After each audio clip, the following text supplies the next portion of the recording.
कमल हमारा राष्ट्रीय प्रतीक है, उसका बेहद सम्मान है। राष्ट्रीय प्रतीक हमारे चुनावी चिन्ह हो सकते हैं। हमारे राष्ट्रीय ध्वज के रंग अलग अलग पार्टी इस्तेमाल कर सकते हैं। वो तो क्योंकि राजनीतिक पार्टियां देश के संविधान को ही उसी पर चलते हुए देश को आगे बढ़ाने का काम करेंगे, तो राजनीति में अगर आप अपनी पार्टी के झंडे में प्रतीक का इस्तेमाल करते हैं या झंडे में आप रंगों का इस्तेमाल करते हैं जो हमारे राष्ट्रीय ध्वज में है, तो उसका कोई दिक्कत नहीं है।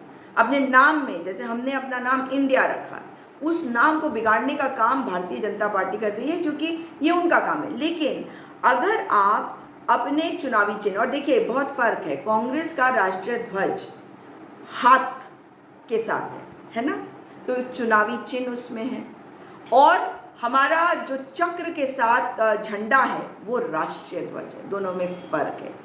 जब हम देश को जोड़ने की बात करते हैं और सारी पार्टियों को साथ लेके चलते हैं तो हम राष्ट्र की बात करते हैं। जब हम अपनी पार्टी की बात करते हैं तो हम हाथ वाले झंडे का इस्तेमाल करते हैं, उसकी बात करते हैं। उसी प्रकार से भारतीय जनता पार्टी के भी दो रंग हैं उनके झंडे में जो राष्ट्रीय ध्वज से लिए गए हैं, और चुनाव चिन्ह उनका कमल का फूल है। लेकिन राष्ट्रीय प्रतीक और चुनाव चिन्ह दोनों को अलग रखना चाहिए। अब जब चुनाव आने वाले हैं, मोदी जी को पता है कि लोग कह रहे हैं हमारी बस एक ही भूल, कमल का फूल, इसलिए वो हर जगह पे कमल कमल कमल दिखाना चाहते हैं, ताकि लोगों के दिमाग में ये बैठ जाए कि G20 का सिंबल भी कमल था, उसमें रंग भी भारतीय जनता पार्टी के झंडे के थे, और पासपोर्ट पे भी कमल है, और अब जो यूनिफॉर्म है हमारे जो कर्मी हैं संसद के, वो भी उस कमल के फूल के साथ ही होंगे। मणिपुर की टोपी भी है,